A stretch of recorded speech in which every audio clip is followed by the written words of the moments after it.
అందం, ఆరోగ్యం, ఆత్మవిశ్వాసం అనూస్తో సాధ్యం. ట్రాన్స్ఫర్మేషన్ సర్వీసెస్ పైన ఫ్లాట్ 50% డిస్కౌంట్. అనూస్ సిన్స్ 1982. నమస్తే రమ్మగారు. నమస్తే చెయ్య. చందమామ కథ ఏదైనా చెప్తారండి?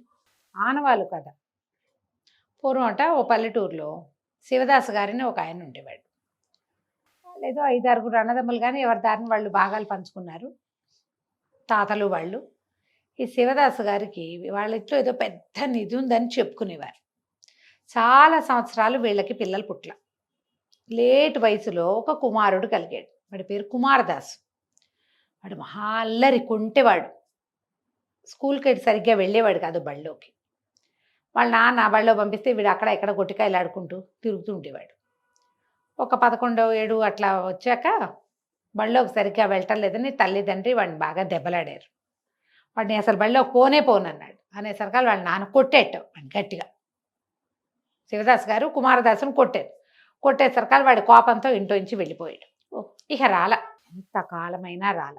అయితే ఈ పిల్లాడు వెళ్ళిపోయిన 5-6 సంవత్సరాలకి వీళ్ళు ఒక రాముడు అని ఒక కుర్రాన్ని తీసుకున్నారు. వాడు వీళ్ళతో చక్కగా పనిచేస్తూ వీళ్ళతో పాటు ఉండేవాడు. పనివాడు వాడు, కానీ బాగా అలవాటయ్యాక ఈ శివదాస్ గారికి ఏమనిపించింది, వాళ్ళ ఇంట్లో పెద్ద నిధి ఉందని చెప్పుకునేవాళ్ళు.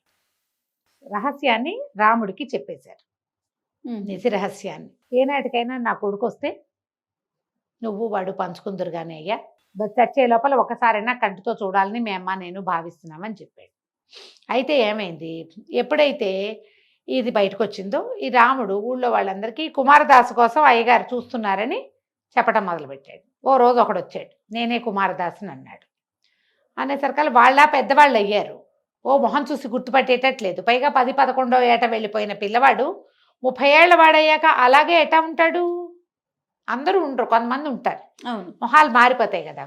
ఏం చేశాడు ఈ రాముడు, ఇంట్లోకి వెళ్దామరా అని ఇంట్లోకి తీసుకెళ్ళాడు. వీళ్ళంతా తిరిగాక బయటకు వచ్చాక రాముడు అన్నాడు, నువ్వు కుమారదాసుగా వెళ్ళిపో, పిచ్చి వేషాలు వేసావంటే నేను గ్రామాధికారికి పట్టిస్తాను అనేసరికి వాడు కొనుక్కుంటూ వెళ్ళిపోయాడు. ఆ రోజు నుంచి రోజు ఎవరో ఒకళ్ళు వచ్చేవాళ్ళు, నేనే కుమారదాసుని అని. 300 మందిని వాకిట్లోంచి పంపించేసేవాడు రాముడు. ఎవరైనా 35 ఏళ్ళు పైబడ్డ వాళ్ళు వస్తేనే లోపలికి రానిచ్చేవాడు. అదేలే. సరే, ఒక్కసారి కూడా కుమారదాసుని అంటూ వచ్చిన వాడెవడు కుమారదాసు కాల. రాముడే వాళ్ళు కుమారదాసు కాదని నిర్ధారించేసుకుని పంపేసేవాడు. ఇట్లా ఉండగా వాళ్ళిద్దరూ చాలా పెద్దవాళ్ళు అయిపోయారు, ముసిలిగా అయిపోయారు మనుషులు. లోపల గదుల్లో, వెనక గదుల్లో, కొంచెం వెచ్చగా ఉండే గదుల్లో వాళ్ళని ఉంచేవాడు. బయట ఇల్లు వాకిలి వీడే చూసుకునేవాడు రాముడే. పొలము పుట్ర ఉన్నాయి వాళ్ళకి. అయితే ఏమైందట, ఒకనాడు ఒక అమ్మాయి ఒక ఆయన ఒక పిల్లాడిని ఎత్తుకుని వాకిట్లో నిలబడ్డారు. అమ్మాయి దిక్కులు చూస్తోంది. ఆ నించున్న మగవాడు ఇంటిని పరీక్షగా చూస్తున్నాడు. చూస్తుండేసరికల్లా ఈ రాముడు అడిగాడు, ఎవరు ఏమిటి అంటే, ఎవరోలే గాలికి తిరిగేవాడిని, ఈ ఇల్లు శివదాస్ గారిది కాదు అన్నాడు. అవునన్నాడు రాముడు. వాళ్ళు ఉన్నారా అంటే అన్నాడు. ఆయన్ని భార్యని చూసిపోదామని వచ్చాను, ఓ మాట వాళ్ళని చూడొచ్చా అన్నాడు. ఈ రాముడు బాగా పరిశీలనగా చూస్తే వీడు బలంగా ఎత్తుగా ఓ 30-35 సంవత్సరాల వాడిగా ఉన్నాడు. పెళ్ళాం ఒక రవ్వ చిన్నపిల్లగా ఉంది, చంటి పిల్లాడు ఉన్నాడు. కానీ సరే లోపలికి రా అని ఆ వచ్చిన ఆయన్ని లోపలి తీసుకెళ్ళాడు. ఆ 30-35 ఏళ్ళుగా ఉన్నటువంటి ఆ పొడుగాటి మనిషి ఇంట్లోకి వచ్చాడు. వస్తే అన్ని గదులు తిప్పి చూపించాడు, ఇదే శివదాస్ గారి ఇల్లు అని. ఒక్కో గదిలోకి తిరుగుతుంటే మధ్యలో ఒక వంకీకి ఒక చొక్కా తగిలించింది. ఈ మనిషి ఏం చేశాడు, ఆ చొక్కా తీసి నవ్వుతూ ఆ చొక్కాని అటు ఇటు తిప్పి చూసి మళ్ళీ తగిలించాడు. నవ్వాడు. రాముడు గమనిస్తున్నాడు అతన్ని. ఈ వంటింట్లోకి వెళ్తే ఈ పడమటి ఇంట్లో 3 బాణలు పెట్టున్నాయి. ఒక బాణలో ఏమో ఎండుమిరపకాయలు ఉన్నాయి, ఒక బాణలో బియ్యం ఉన్నాయి, 3వ బాణలో ఏవో రకరకాల తిండి సామాగ్రిలు ఉంటాయిగా, బెల్లమని చింతపండని అవన్నీ ఉన్నాయి. 3 బాణాల వైపు చూస్తూ మధ్యలో బాణ మీద గొణుక్కున్నాడు ఒక మాట ఏదో. ఇంకో చోటకి వెళ్తుంటే రా శివదాస్ గారిని చూపిస్తానని తీసుకుపోయి శివదాస్ గారికి చూపించాడు. చూపించేసరికల్లా ఆయనకి చెప్పాడు, మీ కొడుకు వచ్చాడు మీకోసం అని చెప్పాడు. ఈ లోపలికి వెళ్ళిన మనిషి కళ్ళు చిక్కులు ఇచ్చి చూస్తున్నాడు వాళ్ళిద్దరికేసి. చూసి గబుక్కొని పరిగెత్తుకుంటూ వెళ్ళి అమ్మా అని కావలిచ్చుకున్నాడు.